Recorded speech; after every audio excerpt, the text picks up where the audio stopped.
अल्हम्दुलिल्लाहि रब्बिल आलमीन वस्सलातु वस्सलामु अला सय्यिदिल अंबिया'i वल मुरसलीन व अला आलिहि व सहबिहि अजमईन अम्मा बाद। मोहतरम बुजुर्गों और दोस्तों, अल्लाह रब्बुल इज़्ज़त का बड़ा एहसान है, करम है कि अल्लाह ताला ने हम सब को रमज़ान का मुबारक महीना अता फरमाया। इस महीने के अंदर एक इबादत है जिसे हम एतिकाफ़ कहते हैं। यह एतिकाफ़ इंसान की ज़िंदगी की काया को पलटने के लिए है। एतिकाफ़ से मुताल्लिक़ चंद मसाइल है जिसकी जानिब में आपकी रहनुमाई करना चाहता हूँ कि ये एतिकाफ़ मसनून है और मसनून में भी सुन्नत अलल किफ़ाया है, यानी कुछ हज़रात भी पूरा शहर न बैठते हुए अगर कुछ हज़रात भी एतिकाफ़ में बैठ जाए तो सबके जानिब से वह एतिकाफ़ हो जाएगा। एतिकाफ़ मर्द व औरत दोनों के लिए सुन्नत अलल किफ़ाया है। औरत अपने घर के अंदर किसी कमरे को मस्जिद बना करके बैठ जाए।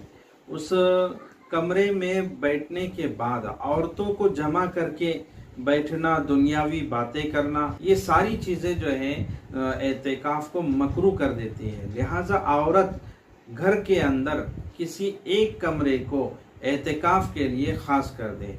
वैसे हर घर के अंदर औरत जो है अपने किसी मखसूस जगह को मस्जिद का नाम दे करके वहीं पर नमाज पढ़े, वहीं पर ज़िक्र व अस्कार करे, कुरान करीम की तिलावत करे। जो आमाल मस्जिद के हैं तमाम आमाल वो उस जगह पर बैठ करके वो करेगी। उस कमरे को उसी के लिए वो ख़ास कर दे। इसी तरह मर्द हज़रात उस मस्जिद में एतिकाफ़ करें जिस मस्जिद में जमात से नमाज होती हो और जुमा वहाँ पर होता हो, क्योंकि अगर ऐसी मस्जिद में उसने एतिकाफ़ शुरू किया जिसमें जुमा की नमाज नहीं होती है, एतिकाफ़ तो हो जाएगा लेकिन जुमा की नमाज के लिए उसको दूसरी मस्जिद जहाँ वो लोग जाते हैं शहर वगैरह में, वहाँ पर उसको जाना पड़ेगा। तो ये हरज से बचने के लिए, इस तकलीफ से बचने के लिए ऐसी मस्जिद में एतिकाफ़ करे जहाँ पर जुमा की नमाज होती हो।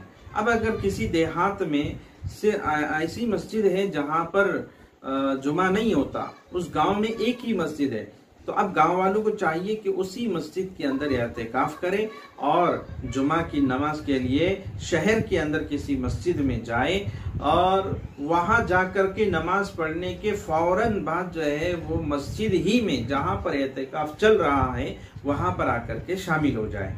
दुनियावी बात न करे, कोई ऐसा काम न करे जिसकी वजह से एतिकाफ़ टूट जाता है। एतिकाफ़ किन चीज़ों से टूटता है और किन चीज़ों से मकरूह होता है मैं इंशाअल्लाह आगे बताऊंगा।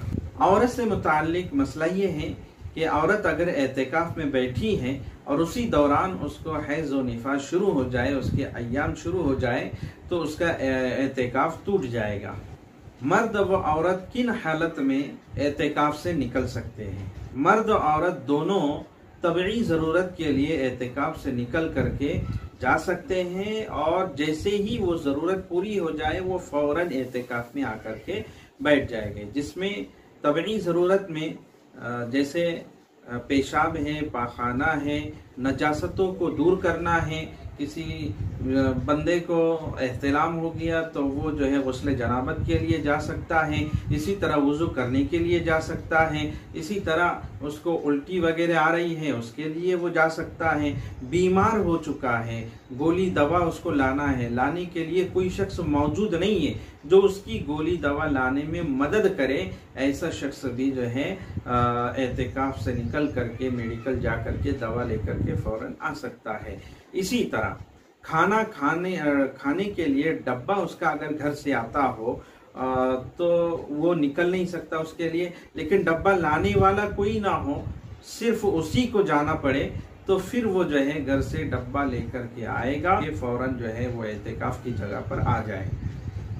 वैसे एतिकाफ़ में बैठने से पहले हम इन तमाम चीज़ों का इंतज़ाम कर ले। अपनी किसी बेटे को या दोस्त को या पड़ोसी वाले शख्स को हम ये कह दें कि भाई मैं एतिकाफ़ में बैठ रहा हूँ, लिहाजा मेरे खाने पीने का जो नज़्म है वो घर से है, वो डब्बा लेकर के आप जो है मुझको पहुँचा दिया करना।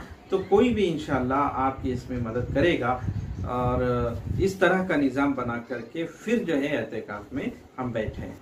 اب ہم آتے ہیں ان چیزوں کی طرف جن چیزوں سے اعتکاف ٹوٹ جاتا ہے، جیسے بغیر عذر کے مسجد سے باہر نکلنا، کوئی کام نہیں تھا بس یوں ہی نکل گیا، تو اس سے بھی جو ہے اعتکاف ٹوٹ جاتا ہے۔ اسی طرح بیوی سے ضرورت پوری کرنے کے لیے نکلنا، انزال کے بعد باہر چلا جانا، پاگل ہو جانا، بہت دیر تک کے بے ہوش رہنا، ان تمام چیزوں سے اعتکاف ٹوٹ جاتا ہے۔ جان بوجھ کر روزہ توڑ دینے سے بھی اعتکاف ٹوٹ جاتا ہے۔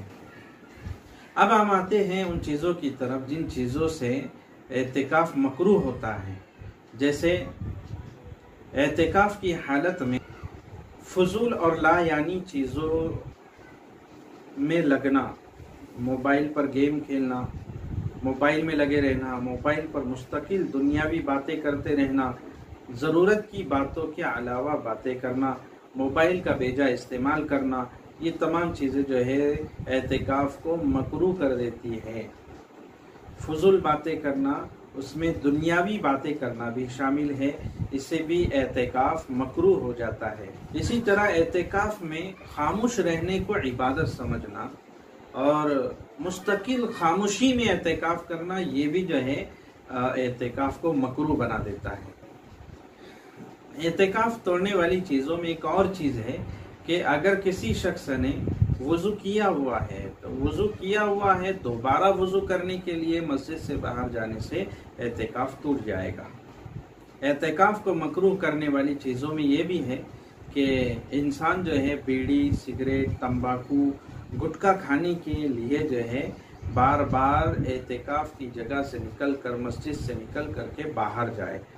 اگر بہت طلب ہے، بیڑی پینے والے حضرات جیسے ان کو بہت زیادہ طلب ہوتی ہے اور اس طلب کی وجہ سے وہ رہ نہیں سکتے، وہ بیمار ہو جانے کا ان کا اندیشہ ہے، تو پھر وہ جو ہے بیڑی پینے کی ضرورت کی خاطر جو ہے مسجد کے کسی باہر کے کونے میں جا کر کے وہ سگریٹ پی کر کے فوراً اعتکاف کی جگہ میں آ سکتے ہیں، ورنہ بلا ضرورت بیڑی، سگریٹ اور گٹکا تمباکو کھانے کے لیے باہر جانے سے اعتکاف جو ہے مکروہ ہو جاتا ہے۔ اور اگر ضرورت نہیں ہے، یوں ہی جو ہے وہ چلا گیا اور جا کر کے گٹکا تمباکو کھانے لگا تو اس سے اعتکاف ٹوٹ جاتا ہے۔